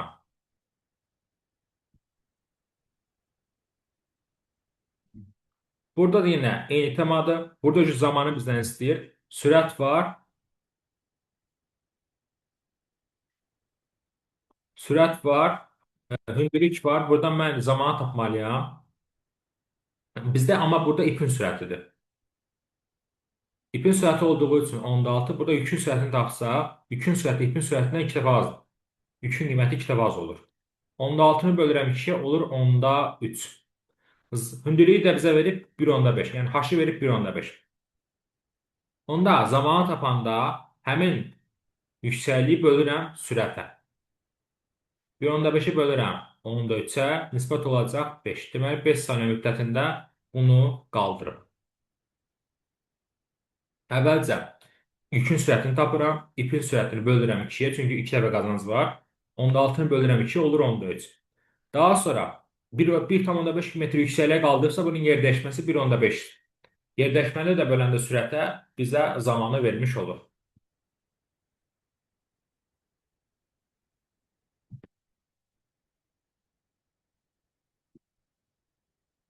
Tərpənəndə təcil 2A-dırsa, deyir ki, ipin sərbəst uzunluğunun hərəkət təcili hansı ifadə təmin olunur?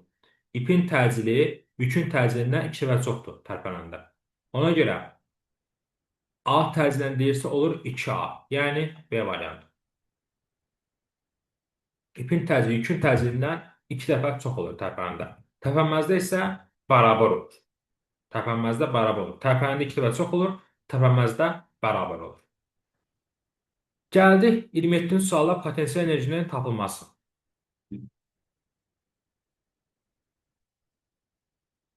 Potensial və kinetik aid nümunələr. Deməli, yoldaşlar, təpəməz blok olduğu üçün rahatdır. Yəni, ipin sürətini, yükün sürətini fərqləndirməyə ehtiyac yox. Təpəməz blokdur. Yəni, qiymətlər bir-birinə bərabər. Onu yazıram. İpin sürəti 1/4 isə, elə yükün sürəti də 1/4-dür. Təpəməz blok olduğu üçün. İndi, Bizə nə verib burada? Kütlə də verib 100. Potensial enerji bizə verib 14. Potensial enerjinin üstürü nədir? mgh. Buradan indi h-ı tapsaq, potensial enerji böləcəm mg-yə. Yəni 14-ü kilocoldur, yəni 10 üstü 3 böləcəyəm. Kütlə 100 vurulsun j 10-a. Düsturda potensial enerji dəyişməsi dediyi üçün buna elə delta YP yaza bilərəm. Potensial enerjinin dəyişməsi. İndi 10 üstü 3, aşağı tərəfdə də 10 üstü 3'dür. 3 dənə 0. Bunlar hamısı getdi. Qaldı elə 14. Deməli, yerdəşmə 14'dür. Bizdən zaman istəyir. Zaman bərabərdir. Yerdəşmə bölünsün sürət. 14'ü böləcəm sürətin qiymətinə. Yəni 1/4'ə. Nisbət neçə eləyəcək uşaqlar? 10 eləyəcək. Deməli, bu 10 saniyədə olmuş olur. Sual var mı buna uyğun?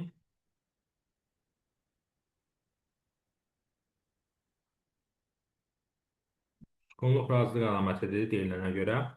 28. Burada isə uşaqlar kinetik enerjini bizdən istəyir. Yəni təpənməz blok olduğu üçün qiymətləri fərqləndirməyə ehtiyac yoxdur. Qiymətləri hamısı bərabərdir. İpin sürəti yükün sürətinə, ipin yerləşməsi yükün yerləşməsinə bərabərdir. Təpənməz blok olduğu üçün. Burada yerləşmə var, zaman var. Sürət tapa bilərik. V bərabər h bölsün t ilə. Yerləşmə bölünsün zaman. 3/5'i bölürəm 7'yə. Onda sürət olur 10/5. İndi kinetik enerjinin üstürü nədir? mv kvadratı bölünsün 2. Yəni kütlə 80 vurulsun sürətin qiymətinə, kvadratına. 10/5'in kvadratı neçə eləyir? %25 bölünsün 2. 80'i %25'e vurmaq, onu 4'e bölmək deməkdir. 80'i 4'e bölürəm olur 20. 20'ni bölürəm 2 olur 10. Demək kinetik enerjinin qiyməti 10'dur. 28'in son cavabı A variantı. A müəllim. Bəli. 3 tam heç zaman. Tamam, sağ ol. Deməli, Mən 0 tam %25 hardan tapdınız? Bir dənə o qaytarın müəllim. 10/5'in MV kvadratı kvadratı da 10/5'in kvadratı, yəni 2/1'in kvadratı da 10/5'i 10/5'e vuranda %25 eləyir. Mən Yəni mən 2/1'i onu da bilirəm. 4/1. Qəşəng, ağla. Onu da bilirəm. Qəşəng. 29 impulsdur. Impuls aiddə birini işləsək, o da yəni təpənməz blokdur. İmpuls bərabər kütlə vurulsun sürətdir. Əvvəlcə sürəti tapsa, buradan sürət tapa bilərik də, bəli. V bərabər P bölünsün M. Yəni impulsun qiymətini 9'u bölürəm kütlənin qiymətini 60'a. Hər tərəfi 3'ə bölsəm, olur nə? 20'də 3. Bu sürətin qiymətidir. Daha sonra yerləşməni deyir tap. Yerləşməni tapanda sürəti vururam zamana. 20'də 3'ü vururam zamanın qiymətinə, yəni 12'yə. Bu da bizə verəcək 36 bölünsün 20, yəni 1/8. Deməli, yerləşmənin qiyməti 1/8'dir. 29'un son cavabı B variantı.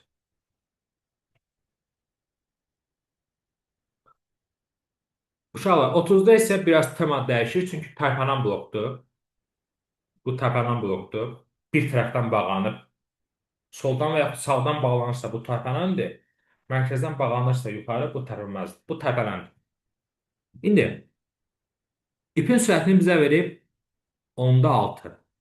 Uşaqlar, biz məsələlərdə yükün qiymətindən danışırıq. Yükün kinetik enerjisindən, yükün potensial enerjisindən, yükün impulsdan danışırıq.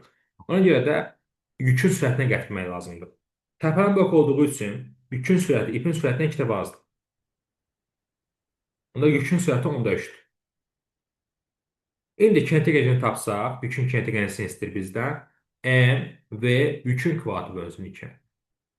Kütləni bizə verib 100, yükün sürəti 10/3. 10/3'ün kvadratı.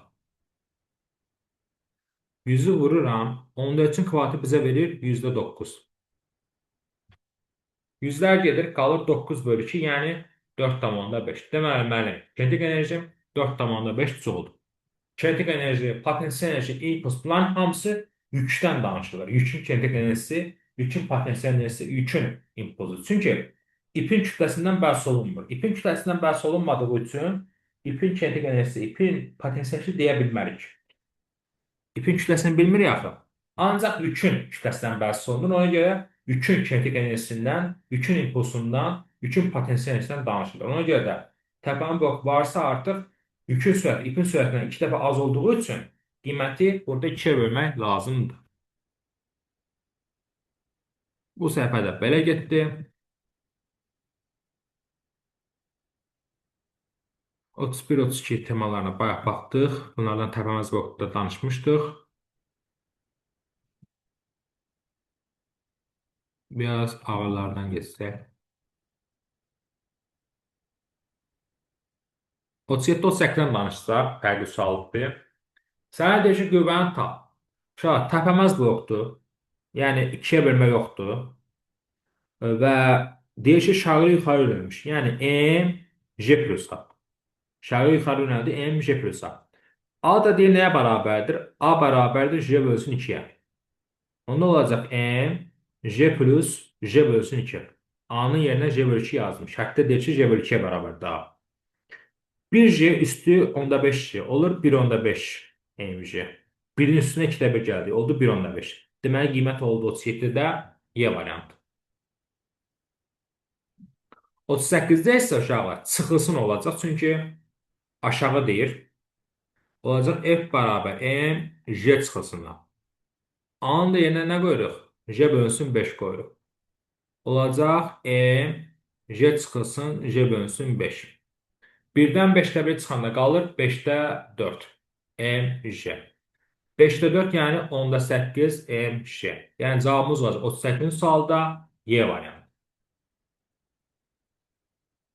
Aşağı yuxarıda plus qoyduq, aşağıda da minus qoyduq. Tərpənən blok olduğu üçün 2-yə bölməliyik burada. 39-u desək, tərpənən blokda qiymət F-dirsə, səninki tərpənməz blokda qiymət nədir? Bu çaşdıra bilər. Tərpənən blokda qüvvə F-dirsə, yəni 2 dəfə azalmış qiymət F-dirsə, 2 dəfə azalmamış qiymət 2F-dir. C variantı. Bu biraz çaşdırır adamı. Tərpənən blokda qüvvənin qiyməti 2 dəfə azalır. F bölü 2-dir. F bölü 2 F-dirsə, tərpənməz blokda isə bölmürük də. Tərpənməz blokda olacaq 2F. Yəni C variantı. Gəldi 40-a. Qrafikdən tapmaq. Kütləni tapanda uşaqlar nə edirik? Kütləni tapanda impulsu bölürük sürətə. Çünki impuls bərabərdir kütlə vurulsun sürət. Impulsun qiyməti 12-dir. Sürətin qiyməti 2-dir. Ona uyğun. Xəttləri izləsək. Böləndə 6. Heç bir çətinlik yoxdur. 41-də də həmin qaydadır. Y potensial bərabərdir MJ-H. Buradan sənə çəkini istəyir, yükün çəkisi. Yükün çəkisi nədir? MJ-dir. Onda deməli, MJ burada elə çəkidir. Çəki vurulsun H. Buradan çəkini tapanda potensial enerjini bölürük H-a. Potensial enerji qiymətini 240-ı bölürəm H-ın qiymətini 12-yə. Nisbət neçə eləyir? 20. Deməli, mənim çəkim 20-dir. Tərpənməz blok olduğu üçün heç bir əlavə şeyə bölməyə ehtiyac yoxdur.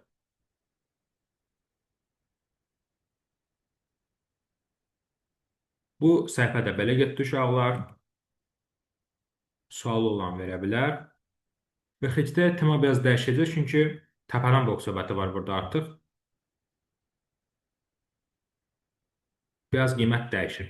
Qiymət necə dəyişir? 2 dəfə dəyişəcək. Təpənən blok olduğu üçün buradakı H-ipin qiyməti 8-dir. Onda H-yük neçə olacaq? H-ip bölünsün 2, yəni 8 bölü 2, 4 olacaq. Onda yükün çəkisini tapanda bayaqki tema. Nə edirik? Potensial enerjini bölürdük H-a. Y potensial bərabərdir. MJ-H-dır. MJ ilə çəkidir. Olur, çəki vurulsun H. Buradan çəkini tapanda potensial enerjinin dəyişməsi bölürük H-a. H yükə. Yükün çəkisindən bəhs olunur. Potensial enerjinin dəyişməsi 120 olduqda yükün yerləşməsini tapdıq 4. 120 bölənə 4-də nə olacaq? 30. Yəni Y variantı. Fikir vermək lazım ki, hansı bloku verir. Təpən blok verdiyi üçün burada da H-ipdir 8. H-yük ondan 2 dəfə az olur. 4 olur. Demək, buradakı qiymət H-yükün qiyməti 4-dür. Ona da uyğun potensial enerjinin dəyişməsi 120-dir. 120 bölürəm 4-ə nisbət olur 30. Deməli çəki 30-dur.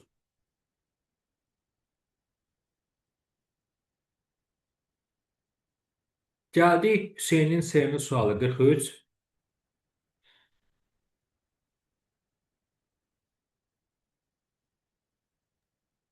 Mən çox şey sualdır da bu. 2023-cün test provasında arxada cavabı sağ olan sualımız. Uşaqlar, sağ tərəfdə deməli kütlə Mən 8 bir dənə düz yazmışdım, eləmədim. Bəli, bəli.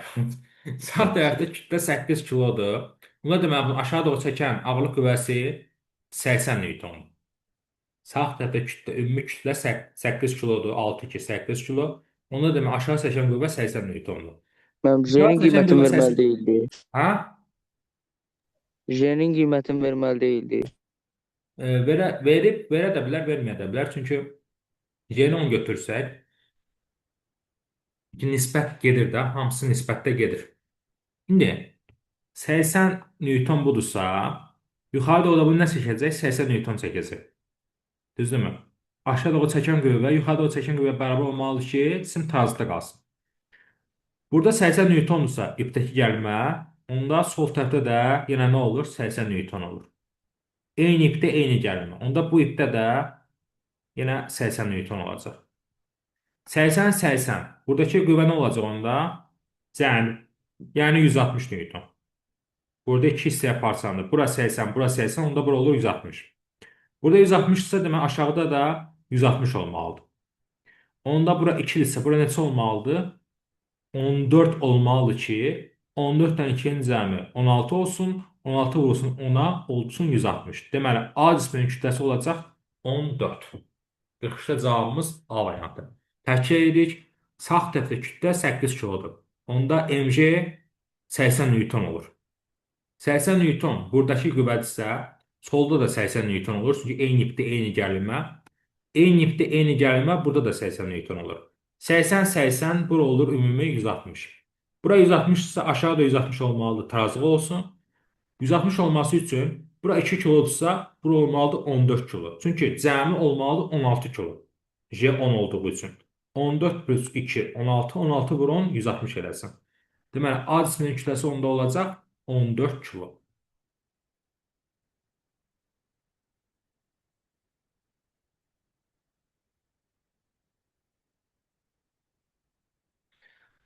%44 100 kilo kütləli diskin tərpənən blok vasitəsilə 6 metr yüksəkliyə bərabər sürətlə qaldırdıqda ipin sərbəst uzunu tətbiq olunan qüvvənin və ipin ucunun yerdəşməsinin modulu nəyə bərabər olar? Deməli uşaqlar, burada nə edirik?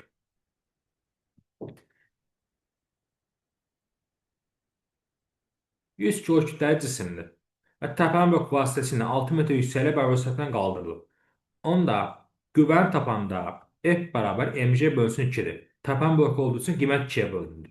M 100, J 10 bölü 2. Bu bizə verəcək 500. 50. Qiymət 500. Və 6 metr yüksəkliyə qaldırılıbdır ipin səviyyəsinin yerləşməsi. H yük 6 metrdir. Onda H ipi tapanda ipin yerləşməsi soruşur. Təpən blok olduğu üçün ipin yerləşməsi yükün yerləşməsindən 2 dəfə çoxdur. 2'ni vuracağım 6'ya olacaq 12 metr. Yəni cavabımız olacaq 44-cü sualda C variantı. Əvvəlcə qüvvəni tapırsan, təpər blok olduğu üçün 2 dəfə qazanc var. F bərabər 2-dir. Sonra yükün yerləşməsi 6-dır. 6 metr yüksəkliyə qaldırılır yük. Onda ipin yerləşməsi, yükün yerləşməsindən təpənin bloku 2 dəfə çoxdur. 6-nı vururam 2 olur 12 metr.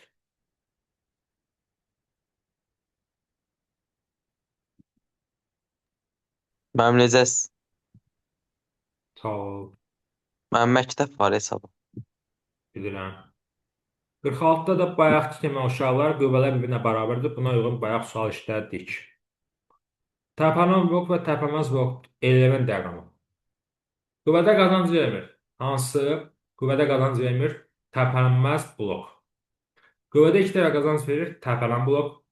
Hər ikisi uşaqlar sadə mexanizmdir. Hər ikisi də işdə qazanc vermir. İşdə qazanc verən mexanizm yoxdur. Yalnız qüvvənin istiqaməti dəyişir. Yəni qüvvədə qazanc vermir, yalnız qüvvənin istiqamətini dəyişmək üçün istifadə olunur. Bu da tərpənməz blokdur.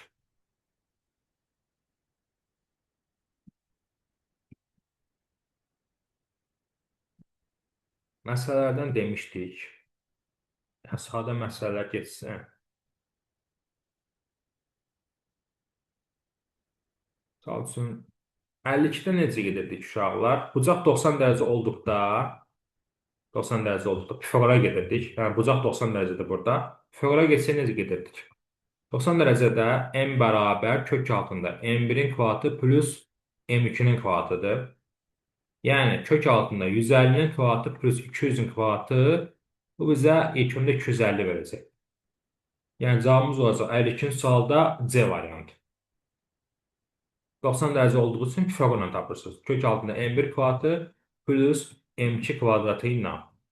Gələk 55-ci suala. Linqin tarzda qalması üçün ipin səvət süzünə hansı F qüvvəsi tərcih etmək lazımdır? Aha, belə bir sual. Bu suallar əsasən açıq suallarda qabağımıza çıxır. Deməli, uşaqlar, bura F-dirsə, bura da F-dir. Eynilikdə eyni gəlmə. F, F. Bura F-dirsə, bura F-dirsə, bura nə olur? 2F. İndi qollara baxsaq, 2F-dən dəqiqə qədər qol 1, 2, 3-dür. Bu 6 kilodur, yəni 60 Newton. MJ-yə vurdum. 60-dan dəqiqə kimi qol 1-dir. Onda yazıram. 2F vurulur qoluna, 60 vurulur qoluna. Onda 6F bərabərdir 60. F bərabər olur nə? 60 bölü 6, yəni 10. Deməli, bu qüvvənin qiyməti 10-dur. Təşkil edirəm. Bura F-dirsə, eynilikdə eyni gəlmir. Burada F-dir. F, F, bura olur 2F. 2F vurulur qoluna, yəni dayağı kimi qolu 3-dür. 1, 2, 3. 6 kilo yükdür, vururam qoluna. Qolu da 1-dir. 60 vur 1, 60. Onda 2F vurulur qoluna, 60 vurulur qoluna. Onda F-in qiyməti olur 10 Newton. Yəni B variantı.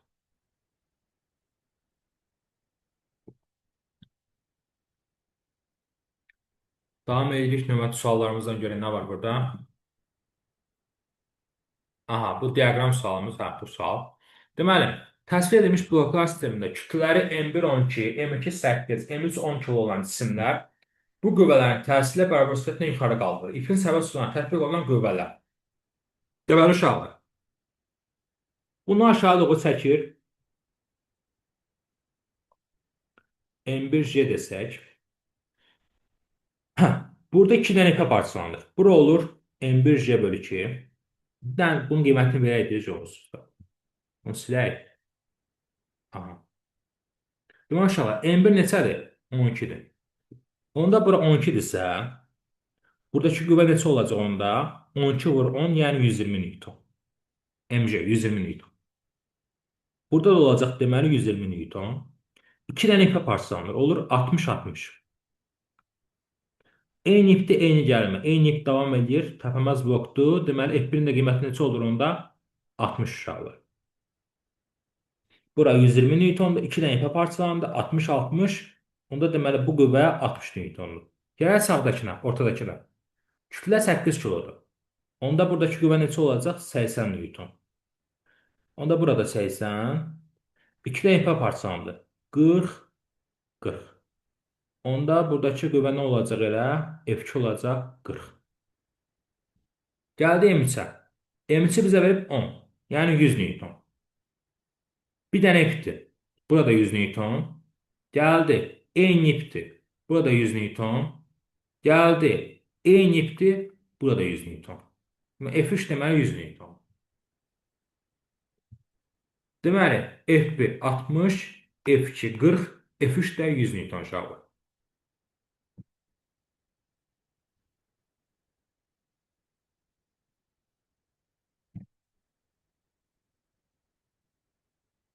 Aha. 57 ilə davam edin indi.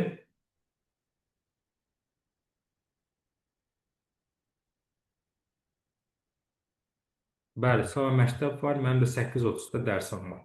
57 birinci çubuq və çəkisi P olan yük tarzdadır. İpin gəlmə qüvvəsi T və çubuğa təsir ağırlıq kütləsi FA nəyə bərabərdir? Aha. Məlumat suallardan biri. Deməli uşaqlar, burada çəki P-dir. Onda buradakı qüvvə də P olacaq. Yəni eyni qüvvələr bərabərdir, tarzlıqdadır. Buradakı qüvvə P-dirsə, eyni ipdə eyni gəlmə. Buradakı qüvvə də P-dir. İndi PP bura olur nə? Cəmi 2P. Deməli, T gəlmə qüvvəsi 2P-dir. Təkrar edirəm. Aşağı doğru bunu çəkən qüvvə P-dirsə, yuxarı çəkən qüvvə də P-dir. Eyni ip olduğu üçün bu da P-dir. P, bura cəm olur 2P. Deməli, T 2P-dir. Gəldik ağırlıq qüvvəsinə. Buradakı qüvvə P-dir. Qolu neçədir? Dəqiqə kimi qolu 4-dür. Ağırlığın qolu isə 2-dir. Onda yazırsan, P vurulsun qolu, F ağırlıq vurulsun qolu. Onda F ağırlıq nəyə bərabər olur? 4 2 ilə gedir 2P. Deməli, ağırlıq qüvvəsi də 2P-dir. Yəni, deməli, hər ikisi 2P oldu. Əliyyetin sualın cavabı D variantı. Bura P-dirsə, burada P-dir, eyni ipdə eyni qüvvə. Burada P-dir, P olur 2P. Deməli, T gəlmə qüvvəsi 2P-dir. Buradakı qüvvə P-dir, dəqiqə kimi qolu 4-dür, F ağırlığının qolu 2-dir. Onda P vurulur qoluna, F ağırlıq vurulur qoluna, momentlərin bərabərliyi. Oradan ağırlıq qüvvəsi tapılır 2P.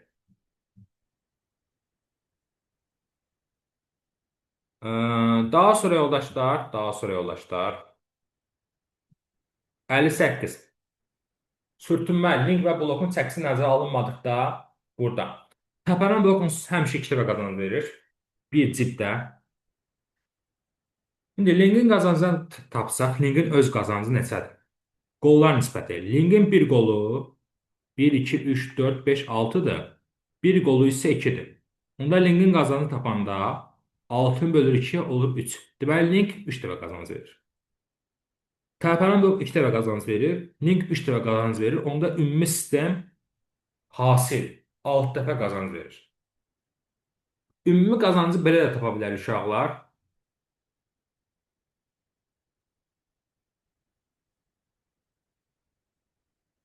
Bura F-dir, bura F-dir. Bura olur 2F. 2F vurulur qoluna 6-ya, M vurulur qoluna 2-yə. Yəni 2F vurulur qoluna, MJ vurulur qoluna. Bu bizə verir 12F bərabərdir 20M. Daha doğrusu 2F vurulur qoluna, bəli, MJ vurulur qoluna. 12F bərabərdir 20M. Buradan da F nəyə bərabər olacaq? Bir şey yaddan çıxdı. Bunu J'yə vurmadıq da. 120F daha doğrusu. Bunu siləyək.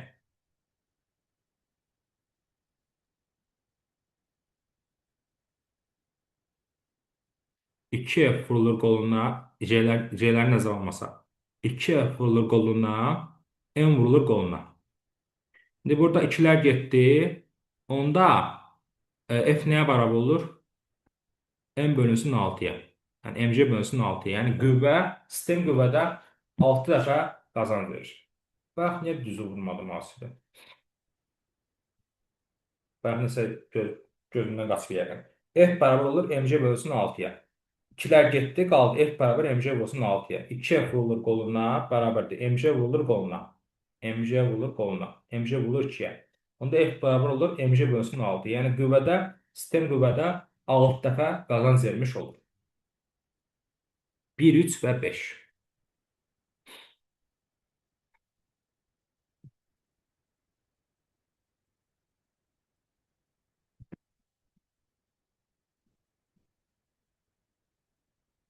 Təpənməz blokda qüvvə 40-dırsa, təpənən blokda 20-dir. 2'yə bölürsən, 2 dəfə qazanc əldə etdiyin üçün. Amma işdə qazanc olmadığı üçün işin qiyməti olduğu kimi qalır. 50-dirsə elə 50-də qalacaq. 100-dürsə elə 100-də qalacaq. İşdə qazanc olmadığı üçün qiyməti olduğu kimi qalır. 62. Bir iki də məsələ həll işləsək burada, 62 ilə davam eləsək. Yükün impulsunu səndən istəyir. Kütləsi 20 kilodur. Deməli, uşaqlar, bu təpələn blokdur, təpələn blokdur. Təpələn blok olduğu üçün ipin yerləşməsini veribsə sənə, yükün yerləşməsini bilməliyəm. Yəni, yükün yerləşməsi 2 dəfə azdır. Yükün yerləşməsi 3'dür. Zaman da 15'dir. Sən burada nəyi tapa bilərsən? Sürəti. Yükün yerləşməsini bölürəm zamana. Yəni, 3'ü bölürəm 15'ə. Bu bizə verir 10'da neçə? 2. 5'də 1, 10'da 2. İndi, yükün impulsunu tapanda isə kütləni vururam yükün sürətinə.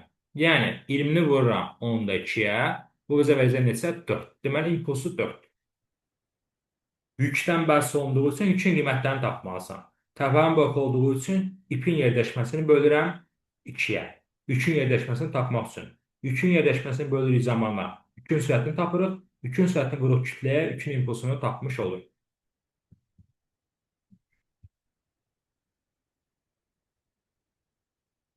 64. Sənə deyir ki, bloklar sistemi vasitəsilə qaldırılan yükün yerə nəzərin sürəti 4'dür.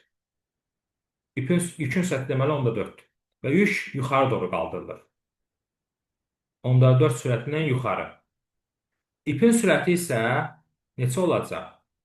Bu sistem 8. ümumi 2 dəfə qazanc verir. Ona görə yükün sürəti 2 dəfə çox olacaq. İpin sürəti 2 dəfə çox olacaq. 8 olacaq. Bu sistem təpənə və təpəməz blokdan ibarət sistemdir. Qüvvədə 2 dəfə qazanc verir. Yükün sürəti 4 isə ipin sürəti 2 dəfə çox 8'dir. İp də aşağıdır. Sənə deyir ki, ipin sürətinin yükün sürətinə nəzərən nisbi sürətini tap.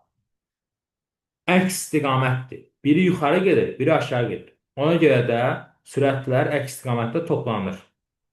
8 ilə 4 toplanacaq, olacaq 1/2.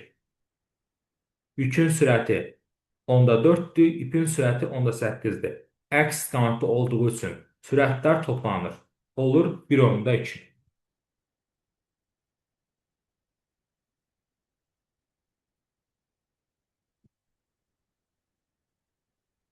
Altmış beş. Blokdan asılmış cismin kütləsi 6 kilodur. İpin səbət suzu yuxarı yönəlmiş 4 metr bölü saniyə vaxt tezlə hərəkət edilərkən yükün çəkisi nəyə bərabər olar? Deməli uşaqlar, ipin təcili bilmək lazımdır burada. Bizə ipin təcilini verib 4'dür. Onda yükün təcili nəyə bərabər olacaq? A ip bölünsün 2'yə. 2 dəfə az. Təpənin blok olduğu üçün yükün təcilini tapanda ipin təcilini bölür 2'yə. Yəni 4'ü bölür 2'yə, nisbət olur 2. Deməli, yükün təcili 2'dir. Çəkini tapanda nə edirik? J plus A. Yuxarı yönəldiyi üçün J plus A. M 6, J'si 10, təcili də 2. Olacaq 72 Newton. 66. Qazanc söhbəti uşaqlar. Birincidə Müəllim, bu mövzu sualları bir dənə dərs bitəcək, yoxsa başqa mövzuda işləyəcək? görərsiniz. Deməli, bir təpəməz Çox aydın blokdur. cavab oldu müəllim, sağ olun. Təpəməz blokdur. Qüvvədə qazanc vermir. Təpənə və təpəməz blokdan ibarət sistemdə qüvvədə 2 dəfə qazanc verir. 2 dənə təpənə blokdan ibarət sistemdə qüvvədə 4 dəfə qazanc verir. Bunda da uşaqlar həmişə iplərə fikir etmək lazımdır. Yəni, misal üçün, bura MJ-dir. 2 dənə ipə parçalanır. Bura olur MJ bölü 2, burada olur MJ bölü 2. Sonra bu MJ bölü 2 də 2 dənə ipə parçalanır. Bura olur MJ bölünsün 4. Burada olur MJ bölünsün 4. F bərabər MJ bölünsün 4 olduğu üçün bu qiymət 4 dəfə azalır. Deməli, qüvvədə 4 dəfə qazanc verib. 67. Bu təpənin blokun sonuncu sualı. Deyir ki, qüvvədə 2 dəfə qazanc verən sistem. A-dakına baxsaq, bu təpəməz blokdur. Qüvvədə qazanc vermir.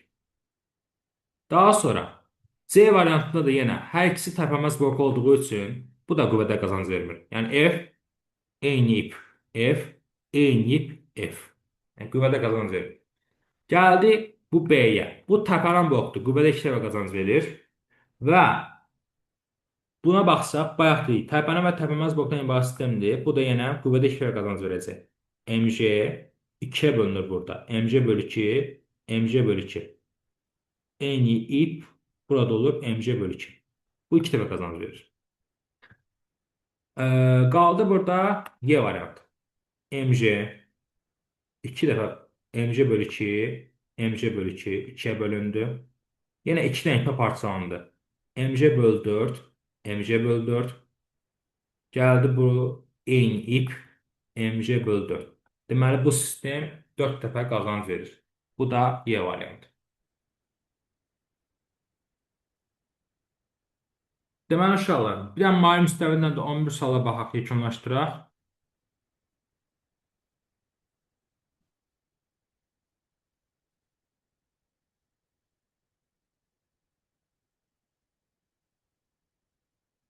Elə görünürsə olmaz. Deməli,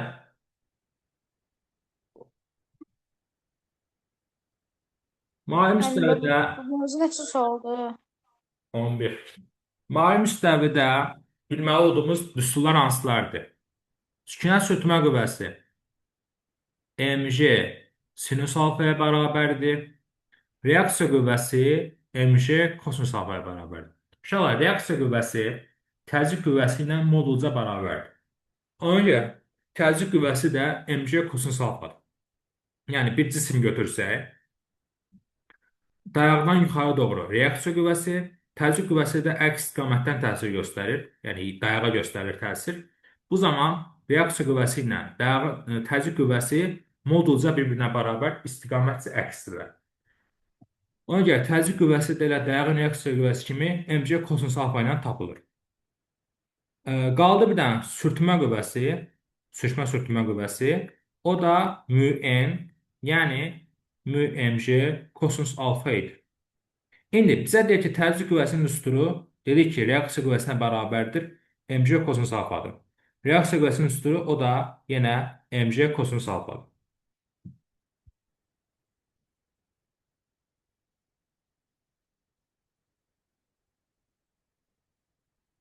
Mavi müstəvidə dedik ki, qazanc uzunluq böl hündürlük qədərdir. Yəni, ikincidə uzunluq 2-dir, birincidə uzunluq 2 dəfə azdır. Bizə də deyir ki, həmin cismi birinci mavi müstəvi üzrə qaldırdıqda, onda birinci mavi müstəvidə uzunluq 2 dəfə azaldığı üçün qazanc da 2 dəfə azalacaq.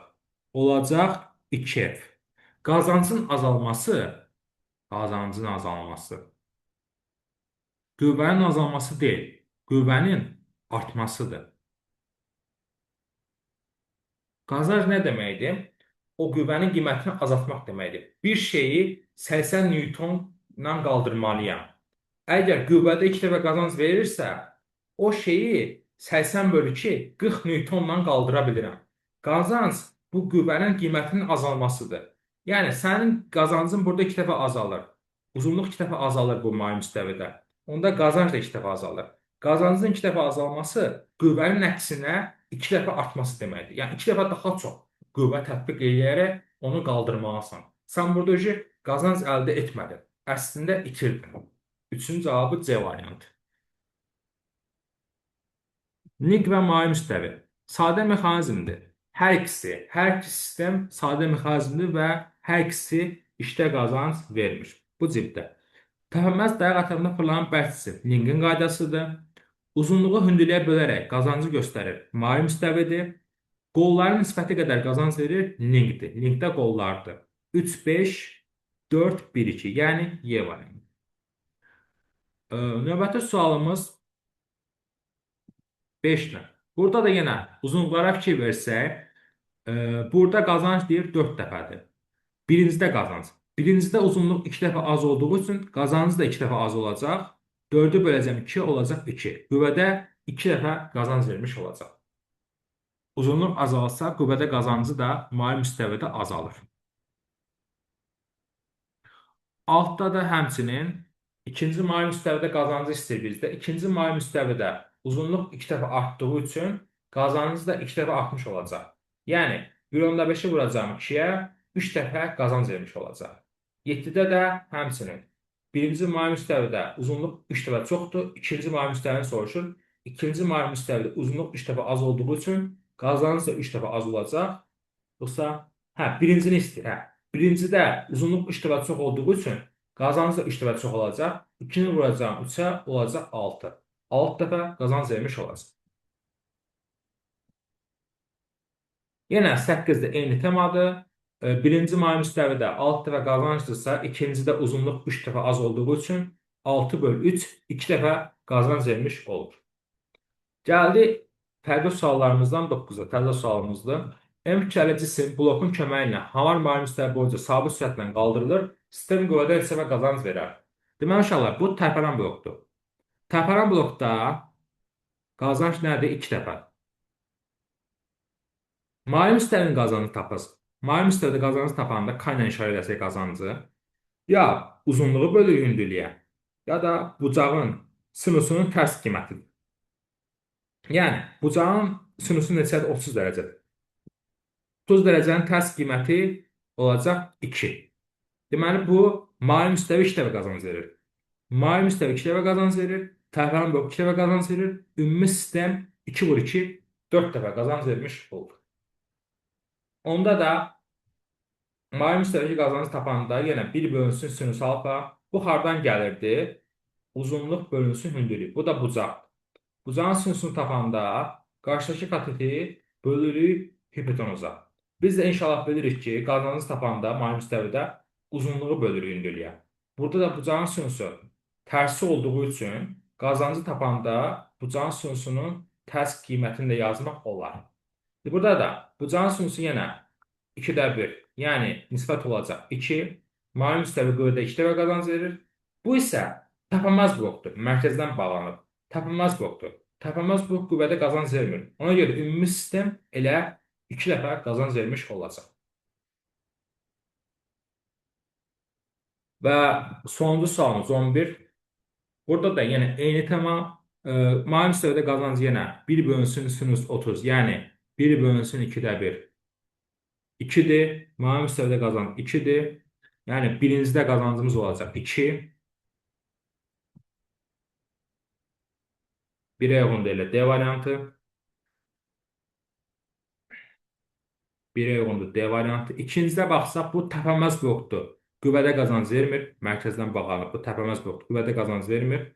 Üçüncüdə isə bu mali müstəvidir yenə. Uzunluq böl hündürlüyü qədər qüvvədə qazanc verir. Uzunluğu 3 h-dır. Bölürük hündürlüyə h. Nisbət olacaq 3. Qüvvədə 3 dəfə qazanc vermiş olacaq. 1-ə D, 2-ə B, 3-ə də C variantı uyğun gəlir. Deməli, bu da bugünün son sualı. Bu qədər yoldaşlar.